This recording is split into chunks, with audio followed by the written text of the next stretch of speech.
being trapped by your expectations and then finding freedom out of those expectations. And I start thinking that the things that other people want for me are things that I want for myself. I can't let other people's expectations dictate the choices that I make, because ultimately I'm the one that lives with the consequences of the choices I make. This is an Unsolicited Perspectives YouTube exclusive.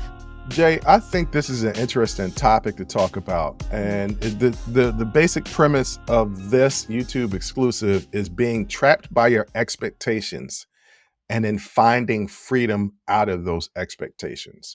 And this came across, I don't know, I was drinking, so I don't remember where I found it. Okay. But it came across my sphere of drunken haze. And I was like, oh, that's interesting, because I know that I've had those type of experiences. I think this is an interesting conversation. But before we got started and we were talking about this particular topic, you said, well, I don't know where you're going to go, but I definitely know where I'm going to go. So Yeah. I'm definitely curious to hear your views on this particular topic. Yeah. So this is something that I recently have discovered about myself. So in my master's program, a few students and myself are starting a student organization geared specifically to people in our major.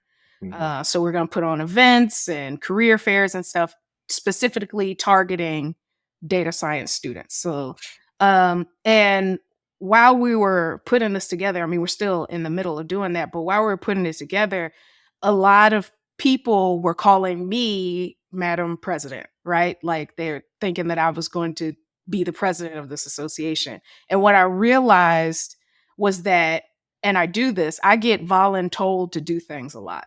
And I start to conflate people's expectations with my own desires. And I start thinking that the things that other people want for me are things that I want for myself. And then another student expressed interest in being the president. And when I sat and thought about it and I asked myself, what do I actually want in this situation? It wasn't to be in leadership at all. I had been voluntold. And so, of course, I'm going to do my best. If you ask me to do something for you, I'm going to do my best at it. But what did I actually want in that situation? And it wasn't to be the president. I didn't want to do that. And then there's another student who's got this incredible enthusiasm and great ideas. And I'm like, because I'm trying to live up to other people's expectations, there was a chance that I could have discouraged that enthusiasm in this other student. Because I'm trying to live up to what other people want me to do, as opposed to doing what I want to do and letting this. So I told her, I said, I think this is yours. I think this opportunity is yours. I think you're the right person for the job. And honestly, I really want to apologize to her, because it wasn't until I sat and did some deep reflection of like, I can't let other people's expectations dictate the choices that I make, because ultimately I'm the one that lives with the consequences of the choices I make. It's my life. Everybody can give me their opinions. That's great. And I will definitely listen to advice, but the decision has to be mine. And it has to be what I want, because me trying to live up to somebody else's expectations could have discouraged somebody else who really was the right person for the job. It wasn't me. Yeah. And so understanding that now about myself, I'm going to be a little more wary when people volunteer me to do things.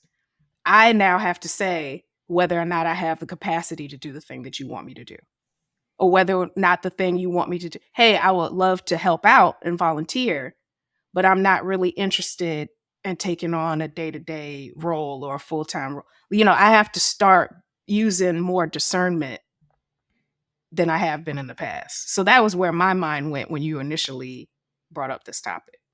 That's a really good awareness from you. And I know a lot of people out there that are watching this are going to be like, yeah, I don't know if this is what I want to do. And sometimes things evolve, right? Yeah. The specific example that I was going to bring up about myself was basketball. Mhm. I set goals in basketball. I was the initial person setting expectations of myself in Yeah. basketball. Yeah. And then people that were around me supported that. Yeah. But then it got to a point where I realized that the expectations I had put on myself were no longer my expectations. They had now been absorbed as expectations that others were placing on me. Yeah. And I didn't realize this until senior year. Yeah. And I was like, it really happened when I went to that private school and I played on a team with guys who eventually went on to the NBA. And I was like, oh, they care about this a little bit differently than I do. Yes. Yeah. Like, I don't love basketball. I like it, Yeah. but I love accomplishing goals. That's Yes. Yeah. my drive in life. Yeah. It is okay, set a goal, go accomplish it. Yeah. Go set the next goal. Yeah. And I'm learning to deal with that on my own with just acknowledging the fact that I accomplished a goal and not being so worried about the next goal, but living in Being that yeah, in that accomplishment and being present in it. and being Yeah. present in it. But I realized then that I was like, oh, I don't love it like Mhm. that. Yeah. And then I had the opportunity to play college ball. And I remember a college coach coming up to me and saying to me, he was like, you're talented. You don't want to play? And I honestly, I wanted to hang out with girls Yeah. and go to parties and have late classes. And I was like, I don't want to play no more ball. I was like, the pressure of playing ball, it's my analogy in life, right? When the anxiety becomes more than the pleasure, Yeah. you got to cut it. The anxiety of playing basketball, and there was no enjoyment Yeah. in playing basketball anymore. All the enjoyment had been gone. And it was initially my expectation. And so when I explained it to a lot of people, that was like, that's not my expectation of this anymore. Yeah. Like I want to play basketball and have fun Yeah. and be free. Yeah. I don't want that. I don't want that expectation that I did put on myself in the beginning, but that absorbed by others. And they Yeah. were like, well, no, you need to go and do this because you're good at something. So Yeah. if you're good at something, you're supposed to pursue it, not if you don't love it. And not if you don't love it. And that's a lot of people, you know, I think a lot of adults when I was growing up were worried about me because I ex I exhibited talent in several different areas, and it's like, "Okay, well, what's she gonna choose?" Mhm. And it's less about like singing, for instance. I enjoy singing around the house. I don't like to perform And there's a because difference. I don't like to, and I certainly don't wanna do it for money.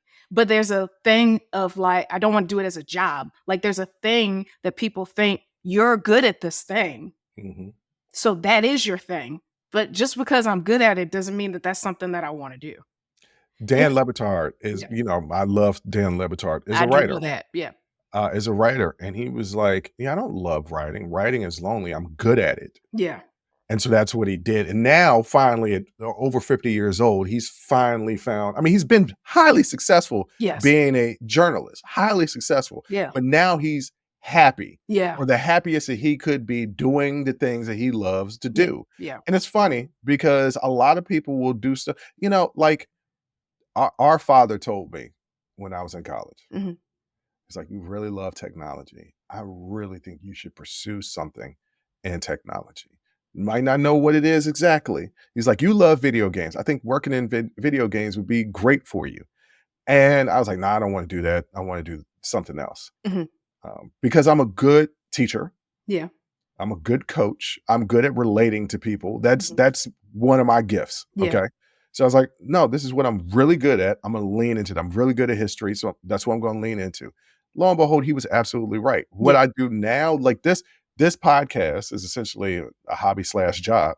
But this podcast is the thing that I enjoy the most. I love it more Yeah. than my real job. I would love it if this became my real job and I started making my real job money doing this. This is Yeah. what I love. And it's actually the technology part. It's not actually doing the show. Yeah. I enjoy doing the show. Yeah. I love doing the post production Yeah. because I'm creative. That's what I want to do is be creative. And it's constantly new. I'm Yeah. constantly evolving in it, changing it. Yeah. So yes, you can put expectations on yourself, and then other people can put expectations for you. But Yeah. it's really finding where your joy is, and Right. sometimes that becomes difficult when all these voices are saying, "You're good, you're good, you're good, you're good. You should do this. You should do this. You should do Yeah. this." And it's like, well, what do I want to do? And then it's also that feeling of like, who am I letting down by deciding not to do these things that Hmm. everybody wants me to do? But I can't be concerned. Would I have been a good president? I'm sure I would have. I didn't have the passion that this other student had. And so that the energy, just the energy alone that this other student is going to bring to the role is going to trickle down to everybody involved. Hmm. See, me doing it passionless, Mm. stuff would get done. Hmm. But would anybody have a good time doing it? I don't know. Yeah, I don't that's a know. good point. You know? So it's if I don't have the passion for it, it's not gonna spread. That environment that I create, that passionless environment is gonna spread to the people around me. Yeah, I have to love what I'm doing in order to do it well. Like you can do a lot of stuff that you hate, but to do things like I feel like really well to where you're feeling a sense of accomplishment, you have to love it. yeah, You can do things to and excel, be the best, but you're not feeling any sense of accomplishment in it because you don't love it. You yeah. don't have a passion for it. So just remember, other voices, they can be loud as hell, but they should never be louder than your own.